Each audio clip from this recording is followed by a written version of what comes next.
Hello, ladies and gentlemen. Today we're going to talk about financial position. This is foundation knowledge that's needed in order to understand how the balance sheet works.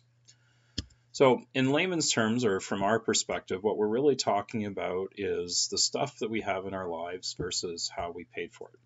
So, for example, in terms of stuff in our room, we might have a computer, we might have a phone service that we pay for on a monthly basis. We might have a television, and we might have maybe in our driveway a car that we might own. So these are the kinds of things typically that a lot of people will own. The other way we can look at this same stuff is in terms of how we paid for it. So for instance, in terms of the computer, we may have saved up the money and paid cash for it. The phone service, since we haven't paid the bill yet, it is still a credit. It's still on credit. The television, again, we might have saved up the money, or maybe we got it as birthday money or something and bought the TV. And then typically when we buy a car, it's usually through a car loan.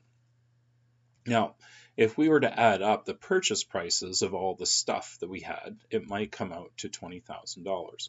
Well, hopefully it would follow logically that if we added up all the different ways that we paid for it, we would also come out to the same value of $20,000.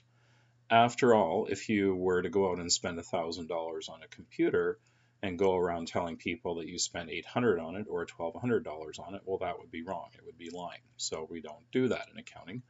We would report it as the money, the correct amount spent. So going from there then, taking that same information and reorganizing it as an accountant in a more formal way, we still have all the same kinds of things.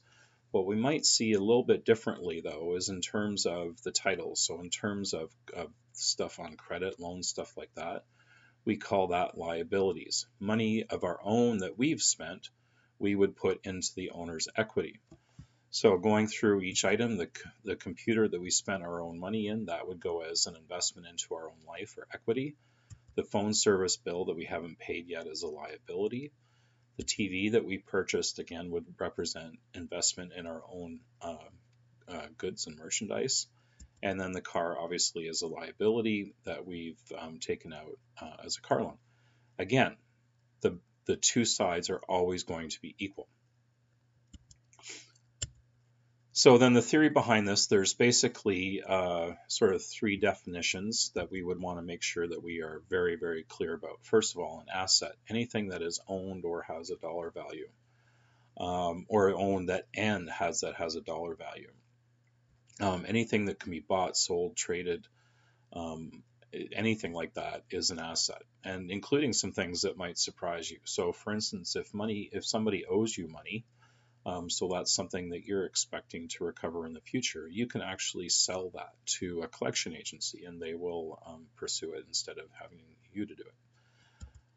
A liability, as we've seen already, is any kind of debt incurred by a person or an organization that can include bills to be paid or loans, mortgages, that sort of thing. And then finally, owner's equity. And there's kind of two different definitions of owner's equity.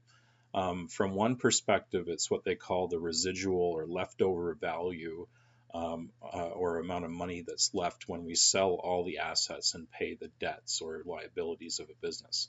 And that's where that word net comes in. It means that we're subtracting something. In this case, we're subtracting debts from assets. The other way that you can look at it is the value of the person's ownership or investment in an asset or business. And then one other little note to make as we go forward here is that cash is also an asset and is often referred to in class as cash, or more formally as bank. Now, the big piece of theory behind all of this is this idea of a fundamental accounting equation. As we saw previously in the previous slide, the assets is going to equal the total of the liabilities and owner's equity. Always, always, always, always. It's not just a formula. It's also a key part of the whole accounting system and what makes it sort of mistake proof. By making sure that every transaction balances means that all of the work balances and is then mostly correct. And here's your meme for this lesson, just a little bit of something to kind of give you a little chuckle, just to kind of end the lesson off with.